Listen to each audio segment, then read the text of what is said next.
Shalom, selamat pagi adik-adik sekolah minggu. Hari ini kita mau melaksanakan kembali sekolah minggu kita untuk hari ini bersama Kak Faris. Baik, sebelum kita memulai sekolah minggu kita hari ini, Kak Faris mau kita semua mempersiapkan alat-alat yang harus kita gunakan untuk mendengarkan firman Tuhan.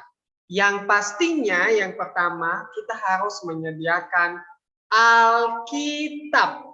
Nah, silakan yang belum mempersiapkan Alkitab segera diambil Alkitabnya. Kemudian yang kedua, silakan persiapkan buku catatannya dan alat tulisnya supaya ketika Kak Faris membawa cerita hari ini tentang Tuhan, anak-anak bisa tulis tuh di buku hal-hal penting yang kalian dapatkan. Supaya firman Tuhan itu bukan hanya sekedar berlalu begitu saja ya adik-adik ya. Supaya kalian juga mengerti, mengingat. Bahkan kalau suatu saat kalian lupa firman Tuhan ya kalian bisa membaca kembali dari catatan kalian. Baik, kalau alat-alat itu semua sudah lengkap, maka kita bisa memulai. Kak Faris hitung sampai 10 ya. Dalam hitungan ke-10, semuanya sudah lengkap, duduk rapi dengan senyum yang manis, maka kita akan memulai ibadah.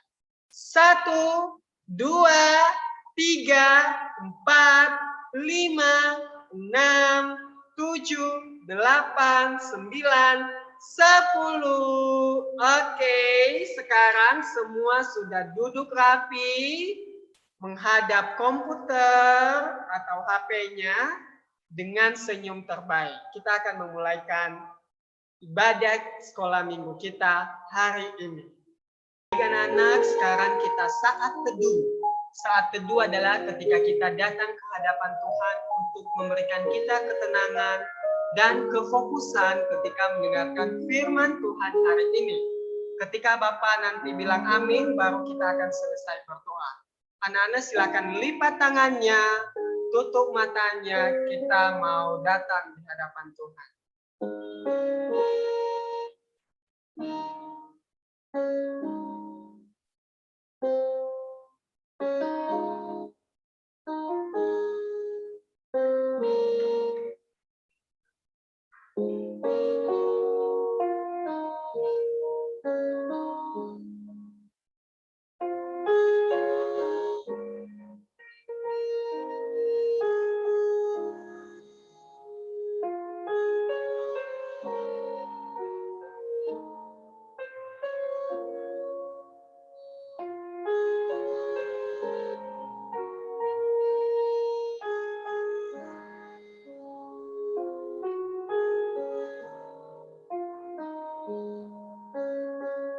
Saat teduh selesai, amin.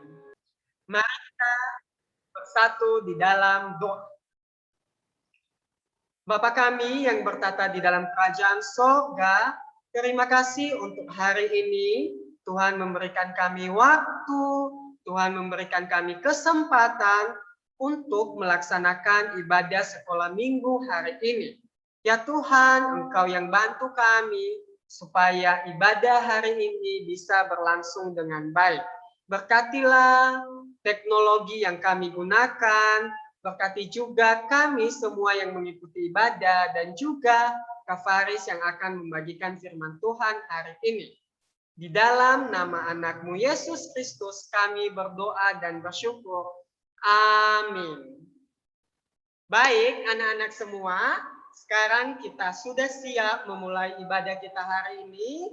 Kita akan bersama-sama menyanyikan lagu Allahku hebat, kuat dan perkasa dengan gerakan. Mari kita berdiri semuanya, kita akan menyanyikannya mengikuti video berikut ini.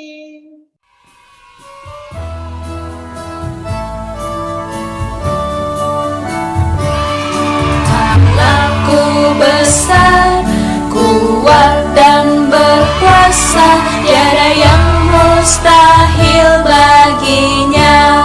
Oh oh, Allahku besar, kuat dan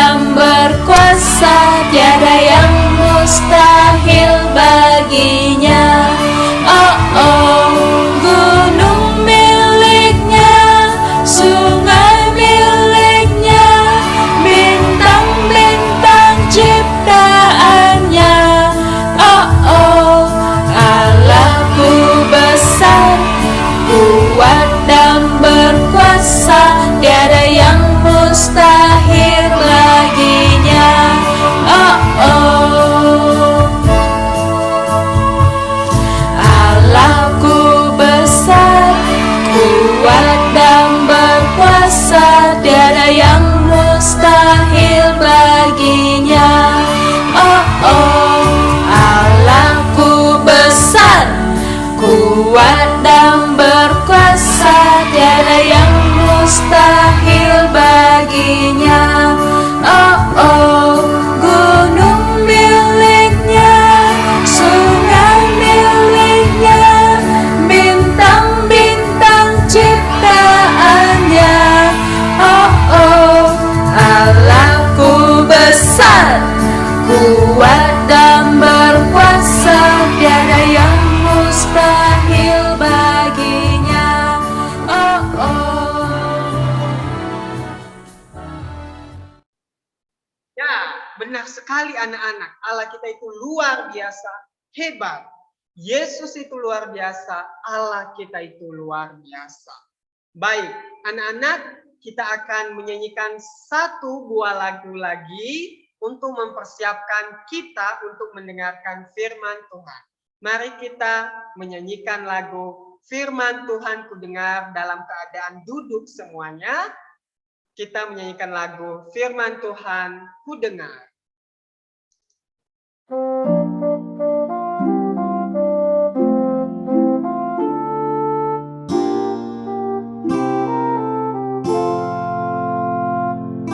Firman Tuhan ku dengar, ku tanam di hatiku, ku ingin bertumbuh subur, berbuah lebat. Yesus tolong padaku.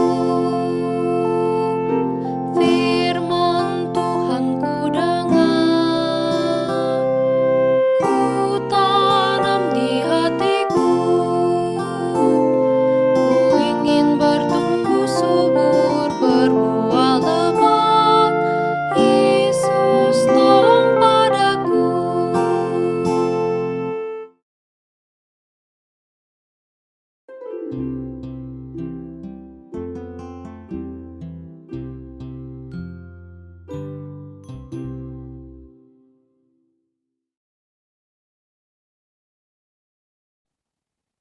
Baik anak-anak, untuk mempersiapkan firman Tuhan hari ini, kita mau persiapkan hati kita dulu supaya hati kita siap untuk ditaburi firman Tuhan. Mari kita berdoa, lipat tangannya, tutup matanya, ikuti Pak Faris berdoa. Bapa kami yang bertata di dalam kerajaan surga, saat ini kami mau mendengarkan firman-Mu. Berkatilah kami, anak-anak-Mu yang akan mendengarkan firman-Mu. Biarlah segala sesuatu yang kami dengarkan sesuai dengan kebenaran firman Tuhan. Dan bantulah kami untuk melakukannya di dalam kehidupan kami. Berkatilah juga Kak Faris yang akan membagikan firman Tuhan. Biarlah semua yang keluar dari bibir mulut Kak Faris benar-benar berasal dari kuasa Tuhan. Bantulah juga kami semua ya Tuhan, supaya kami bisa memaknai firman Tuhan hari ini, dan firman itu bisa tumbuh di dalam hati kami dan menjadi berkat bagi orang-orang di sekeliling kami. Hanya di dalam nama anak-Mu Yesus Kristus kami berdoa. Amin. Baik anak-anak, adik-adik semua, firman Tuhan hari ini terambil dari Kisah Para Rasul, dan kita akan membahas satu topik, yaitu Petrus menyembuhkan orang lumpuh. Dan yang menjadi tokoh utama di dalam sini adalah Yesus itu sendiri, bukan Petrus ya. Petrus itu digunakan Allah untuk menjadi perantaranya. Jadi hari ini kita akan fokus mendengarkan bagaimana luar biasanya Tuhan kita. Nama Yesus itu sangat luar biasa, dan dia memakai Petrus untuk menyembuhkan orang lumpuh. Mari adik-adik semua, silakan buka Alkitabnya yang sudah dipersiapkan tadi dari Kisah Para Rasul 3 ayat 1 sampai 10. Kisah Para Rasul itu ada di Perjanjian Baru atau Lama ya? Good job, di Perjanjian Baru. Baik, silakan buka Alkitabnya di Perjanjian Baru, ada Kisah Para Rasul. Kemudian dibuka lagi ada pasal 3. Kemudian lihat lagi ada ayat 1 sampai 10. Sekarang Kak Faris akan membacakan untuk kita semua. Silakan adik-adik ikuti di Alkitabnya masing-masing ya. Fokus ya. Kisah pasal 3 ayat 1 sampai 10 dimulai dari ayat 1. Pada suatu hari menjelang waktu sembahyang, yaitu pukul 3 petang, naiklah Petrus dan Yohanes ke bait Allah. Di situ ada seorang laki-laki yang lumpuh sejak lahirnya, sehingga ia harus diusung. Tiap-tiap hari orang itu diletakkan dekat pintu gerbang bait Allah yang bernama Gerbang Indah untuk meminta sedekah kepada orang yang masuk ke dalam bait Allah. Ketika orang itu melihat bahwa Petrus dan Yohanes hendak masuk ke bait Allah, ia meminta sedekah. Mereka menatap dia dan Petrus berkata, "Lihatlah kepada kami." Lalu orang itu menatap mereka dengan harapan akan mendapat sesuatu dari mereka. Tetapi Petrus berkata, "Emas dan perak tidak ada padaku, tetapi apa yang kupunyai kuberikan kepadamu. Demi nama Yesus Kristus, orang Nazaret itu berjalanlah." Lalu ia memegang tangan kanannya orang itu dan membantu dia berdiri. Seketika itu juga kuatlah kaki dan mata kaki orang itu. Lalu ia melonjak berdiri, lalu berjalan kian kemari dan mengikuti mereka ke dalam bait Allah. Berjalan dan melompat-lompat serta memuji Allah. Seluruh rakyat itu melihat dia berjalan sambil memuji Allah. Lalu mereka mengenal dia sebagai orang yang biasanya duduk meminta sedekah di gerbang indah bait Allah. Sehingga mereka takjub dan tercengang tentang apa yang telah terjadi padanya. Demikian kebenaran firman Tuhan. Baik anak-anak, supaya lebih jelas, mari kita mendengarkan cerita Alkitabnya berikut ini. Petrus menyembuhkan orang lumpuh. Sumber dari Alkitab Perjanjian Baru, Kitab Kisah Para Rasul pasal 3 ayat 1 sampai 10.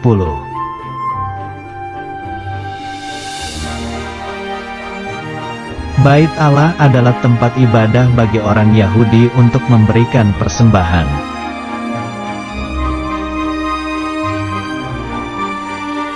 Setiap pagi, ada seorang yang kakinya lumpuh dibawa oleh teman-temannya.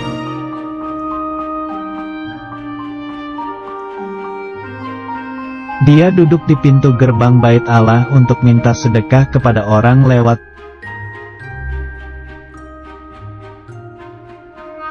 Pada sore hari, Petrus dan Yohanes pergi naik ke bait Allah untuk berdoa.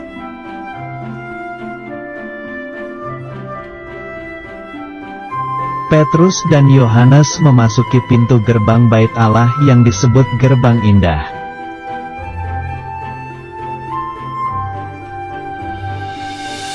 Ketika Petrus dan Yohanes akan masuk, orang lumpuh itu lalu meminta sedekah.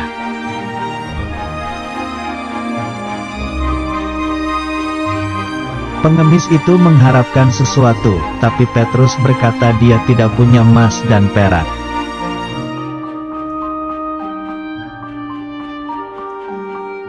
Lalu Petrus berkata bahwa apa yang dia punya akan diberikan kepadanya.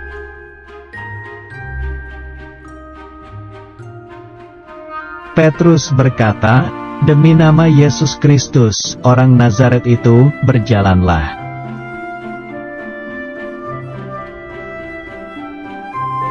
Lalu orang lumpuh itu bisa berdiri dan kedua kakinya menjadi sembuh.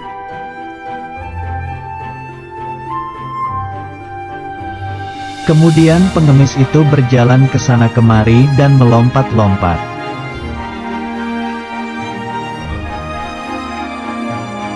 Pengemis itu sangat bersukacita dan memuji-muji Allah.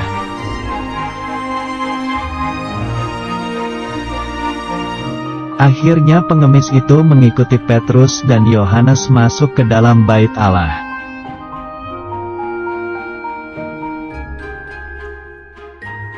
Semua orang di bait Allah itu merasa takjub melihat mujizat Allah terjadi.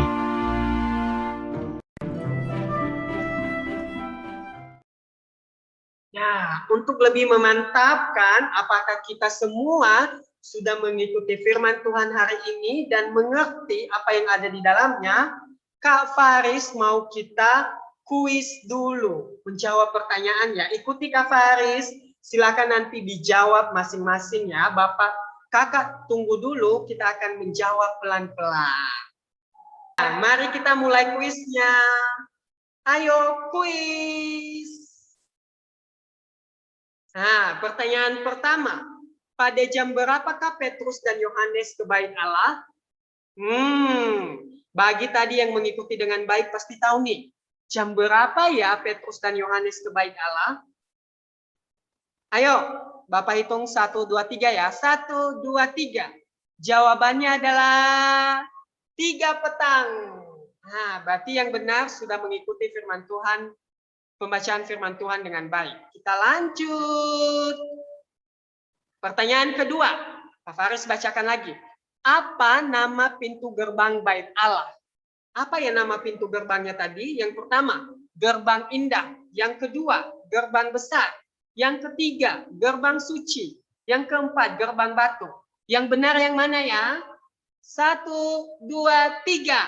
Good job, gerbang indah. Kita lanjut yang ketiga ya. Mari lebih fokus lagi, diingat-ingat tadi firman Tuhan yang sudah didengar. Siapakah yang duduk di depan pintu gerbang indah setiap hari? Yang pertama, seorang hakim. Yang kedua, seorang imam. Yang ketiga, seorang lumpuh. Yang keempat, seorang tentara. Yang benar yang mana ya? Ayo. Apa judul kita tadi? Ya, good job. Seorang lumpuh dong. Good job. Kita lanjut soal berikutnya. Nah, ini tadi ada kata-kata Petrus nih. Tetapi jawab Petrus, titik tidak ada padaku. Apa yang tidak ada pada Petrus tadi? Pertama, emas dan perak. Yang ketiga, uang. Kedua, uang. Yang ketiga, makanan. Keempat, Alkitab. Mana yang benar? Good job. Emas dan perak. Nah, yang mengikuti Kak Faris dari tadi pembacaan firman Tuhan, maka bisa menjawab semua pertanyaan ini. Tinggal 2 pertanyaan lagi ya, kalau kakak tidak salah. Pertanyaan yang kelima. Dalam nama siapakah Petrus menyembuhkan orang lumpuh tersebut? Ini gampang ya. Dalam nama siapa? Pastinya Yesus Kristus. Nah, pertanyaan terakhir. Apa dipegang Petrus untuk membantu orang tersebut berdiri? Bagian mana dari orang tersebut yang Petrus pegang untuk membantunya berdiri? Kaki kah? Badannya kah? Tangan kanan kah? Tangan kiri? Mana yang benar kah? Ayo, siapa? Bagian mana? Tangan kanan. Good job. Oke. Berarti yang benar semua tadi sudah mengikuti pembacaan firman Tuhan dengan baik. Nah, dan sekarang kita mau belajar lebih dalam ya, apa yang mau Tuhan sampaikan kepada kita melalui pembacaan firman hari ini. Jadi dari cerita yang kita sudah baca, sudah jelas sekali bahwa Petrus menyembuhkan orang lumpuh di dalam nama, satu-satunya nama yaitu Yesus Kristus. Sekarang ambil buku catatannya, dicatat. Apa yang kita pelajari ya? Kita percaya dari kisah hari ini bahwa nama Yesus itu luar biasa, berkuasa. Kenapa nama Yesus begitu luar biasa, bahkan bisa menyembuhkan orang lumpuh? Karena Yesus adalah Allah. Jadi anak-anak ketika berdoa, kita meminta penyembuhan, kita berdoa juga mengucap syukur, kita berdoa karena Tuhan sudah selalu memberkati kita berdoa karena Tuhan yang selalu bersama-sama dengan kita. kita selalu berdoa di dalam nama Yesus Kristus. Makanya anak-anak, kalau kita berdoa itu, kita selalu berdoa, kami menyampaikan doa kami di dalam nama anakmu Yesus Kristus. Kenapa? Karena itu adalah perantara kita ke Allah. Nah, ketika pun kita jatuh ke dalam dosa, kita mampu diselamatkan hanya melalui Yesus Kristus. Makanya kita tidak bisa sampai kepada Allah kalau tidak melalui Yesus Kristus. Itu adalah jalan keselamatan kita. Makanya ketika kita berdoa pun kita berdoa di dalam nama Yesus Kristus. Jelas sekali ya, hari ini kita melihat bagaimana kuasa nama Yesus Kristus itu menyembuhkan kita. Dan ingat, bukan hanya sekedar nama, maksudnya kita berdoa bukan hanya sekedar meminta. Ingat ya, kita berdoa kepada Tuhan juga bersyukur tentang hidup kita untuk segala macam, termasuk juga doa untuk meminta kepada Tuhan, karena kita memintanya kepada Tuhan, meminta kesembuhan, meminta kepintaran dan lain-lain. Nah, tetapi yang Bapak mau tekankan di sini adalah kita harusnya selalu berdoa di dalam nama Yesus itu sendiri, karena nama Yesus itu berkuasa. Nah, anak-anak perlu tahu ya, contoh ketika anak-anak berdoa, contoh ya, ada yang sakit, kemudian anak-anak berdoa di dalam nama Yesus, ya bukan berarti ketika kita berdoa setelah itu selesai bakalan sembuh langsung. Tidak ya, kita juga butuh perpanjangan tangan Tuhan. Makanya kita juga tetap butuh dokter ketika ada yang sakit. Ya, kita memang berdoa di dalam nama Yesus karena dia memang satu-satunya pemberi penyembuh. Tapi Tuhan itu menggunakan orang-orang di sekeliling kita. Kalau sakit, Tuhan menggunakan dokter. Kalau supaya kita pintar dalam belajar, ya Tuhan menggunakan guru-guru kita, orang tua kita, dan sebagainya. Nah, jadi diingat ya, bahwa berdoa itu juga Tuhan menggunakan orang-orang di sekeliling kita. Bukan berarti ketika kita selesai berdoa, maka selesai semuanya. Sudah, itu pasti akan terjadi. Tidak ya, Tuhan menggunakan orang-orang di sekeliling kita. Dan kakak juga mau ingatkan kembali bahwa jawaban doa dari Tuhan itu bisa ya, bisa tidak, bisa tunggu dulu. Contoh, ketika kita berdoa minta mainan nih, tapi mainannya itu belum diberikan oleh Tuhan. Ya, iya, karena Tuhan menjawabnya tidak. Kenapa? Karena kita tidak lagi memang butuh mainan, gitu ya. Nah, kalau kita berdoa kemudian dijawab Tuhan itu berarti ya. Tapi kalau Tuhan bilang tunggu dulu, berarti kita tunggu dulu. Jadi ketika kita berdoa, anak-anak, kita bukan sedang memaksakan Tuhan ya, tetapi kita berdoa benar-benar menyampaikan rasa syukur kita dan juga meminta pertolongan dari Tuhan. Dan ingat selalu berdoa di dalam nama Yesus Kristus karena nama itu luar biasa kuat, perantara antara kita dengan Bapa kita, yaitu Allah. Nah, oleh karena itu Kak Faris mau mengajak kita semua setiap kali kita berdoa, selalu berdoa di dalam nama Yesus Kristus. Baik anak-anak, sekarang mari kita berdoa karena kita sudah mendengarkan firman Tuhan hari ini. Mari kita berdoa. Bapa kami yang bertata di dalam kerajaan surga, terima kasih untuk firman Tuhan yang boleh kami dengarkan hari ini. Hari ini kami belajar bahwa kami berdoa di dalam nama Yesus Kristus. Karena nama itu begitu berkuasa, merupakan perantara kami dengan Bapa kami. Sama seperti Yesus telah datang untuk menyelamatkan kami. Sehingga saat ini kami bisa berhubungan baik kembali dengan Bapa. Ya Tuhan, Engkau yang membantu setiap dari kami, supaya kami terus belajar berdoa bagi orang-orang di sekeliling kami, dan berdoa juga untuk apapun yang kami syukuri di dalam kehidupan kami. Ya Tuhan, demikianlah doa kami menyerahkan kegiatan kami selanjutnya di dalam tangan-Mu. Dalam nama anak-Mu Yesus Kristus kami berdoa. Amin. Baik, adik-adik, demikian firman Tuhan hari ini. mengenai berdoa di dalam nama Yesus Kristus yang begitu berkuasa dan begitu luar biasa.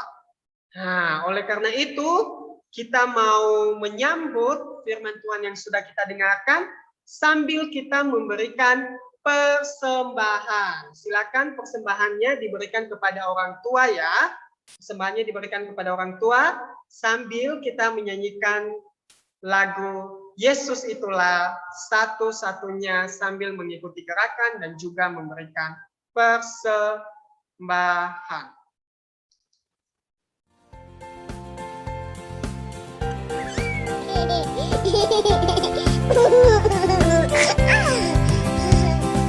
Yesus itulah satu-satunya penolongku yang sungguh. Ia berjanji akan kembali angkat kita semua. Oh, haleluya, puji Tuhan, upahmu besar di surga. Oh, haleluya, puji Tuhan, upahmu besar di surga.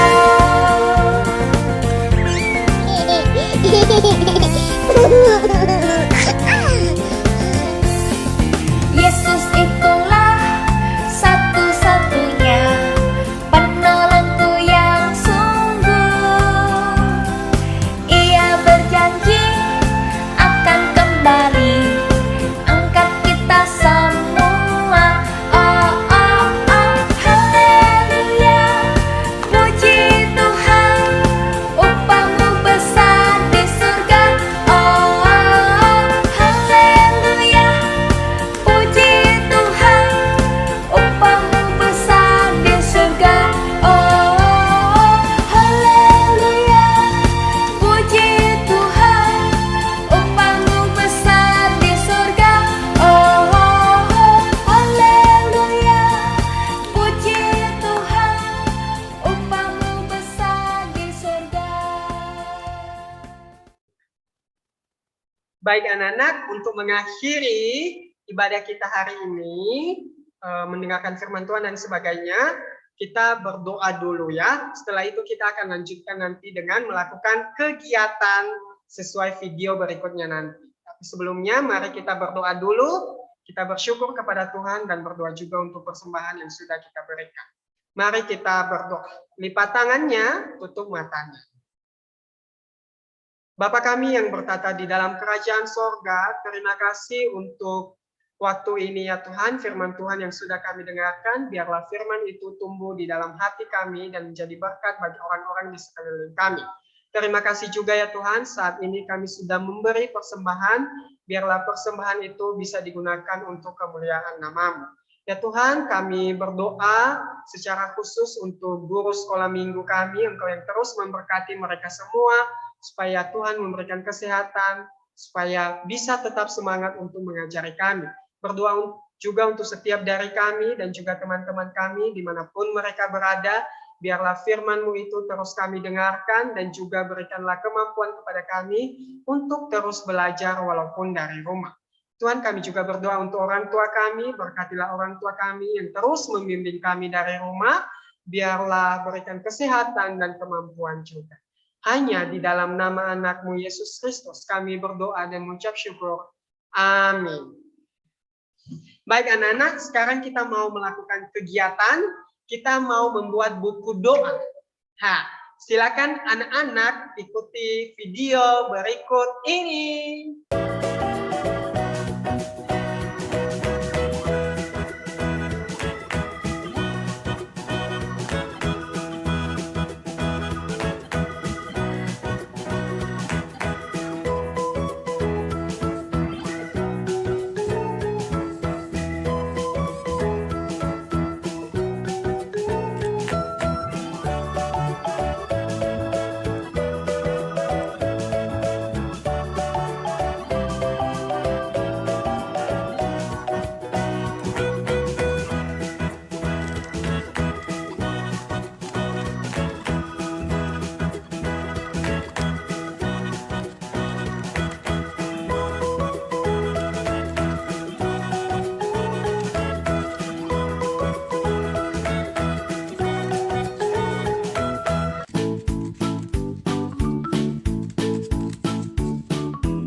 adik-adik semua, buku doa yang sudah dibuat, dituliskanlah doa-doa kalian. Kakak berikan contoh ya, dituliskan doanya, Tuhan Yesus, saya berdoa semoga keluarga saya selalu diberikan kesehatan oleh Tuhan. Kemudian lembar selanjutnya bisa ditulis, Tuhan, saya berdoa semoga COVID-19 bisa segera berlalu. Dibuka lagi dan dituliskan doa-doa yang lain. Kakak sudah berikan 2 contoh doa ya. Baik anak-anak, selama menuliskan doa-doanya, kakak berikan waktu ya, silakan dituliskan doa-doanya. Bagi adik-adik yang belum bisa menulis, bisa minta tolong bantuan orang tuanya ya. Minta tolong dulu. Mama, papa bisa minta tolong ya menuliskan doanya. Dituliskan doanya, kalau sudah selesai silakan kirim fotonya ke grup ya. Oke, demikian untuk hari ini. Tuhan Yesus memberkati dan happy Sunday.